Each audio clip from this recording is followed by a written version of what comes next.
এই বর্ষার সন্ধ্যায় যখন কিছু ভাজা খেতে ইচ্ছা করে তখন কিন্তু অনায়াসে এই তালের বড়া বানানো যেতেই পারে।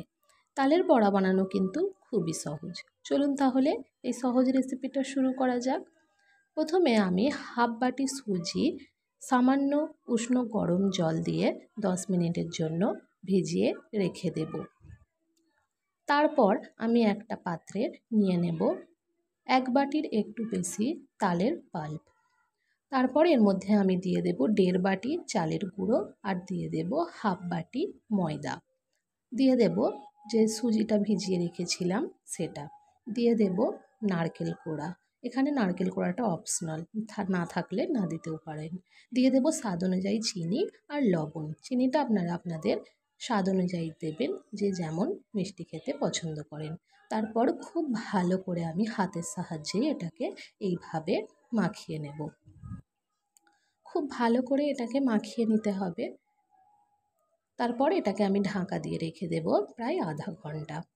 আধা ঘন্টা পরে আবারও একবার খুব ভালো করে আমি এটাকে মাখিয়ে নেব। এখানে আধা ঘন্টা পরে কিন্তু সুজিটা অনেকটা ফুলেও গেছে। খুব ভালো করে আরেকবার মাখিয়ে নিয়ে এইভাবে হাতের সাহায্যে বড়ার আকারে আমি গরম তেলেটাকে এক এক করে দিয়ে দেব। প্রথমে আমি তেলটাকে খুব ভালো করে গরম করে নিয়েছি। তারপর তেলটা আমি মিডিয়াম ফ্লেমে করে দিয়ে এক এক করে বড়াগুলো ছেড়ে দিচ্ছি। পরিমাণ মতো বড়া আমি কড়ার মধ্যে ছেড়ে দিচ্ছি।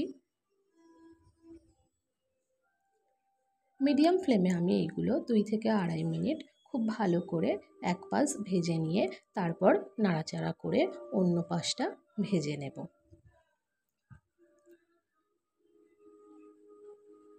বেশ কিছুক্ষণ নাড়াচাড়া করে এইভাবে ভেজে নিয়ে যখন এগুলো লাল লাল করে ভাজা হয়ে যাবে তখন আমি এগুলোকে তুলে নেব।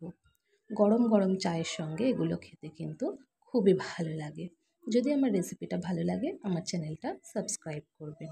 ধন্যবাদ।